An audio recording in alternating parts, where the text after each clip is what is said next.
Гарні варіанти телевізорів на кухню, в спальню. Ось 32 по 3,5 тисячі гривень за 32 дюйма. В спальню, на кухню. Варіанти з Т2, також є смарт-приставочки.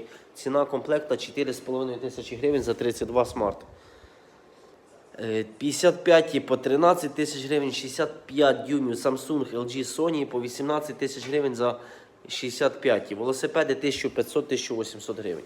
Номер телефона для замовлення перед вами. Робите скріншот, телефонуєте або пишете мені на Viber. Оновлення телевізорів щотижня.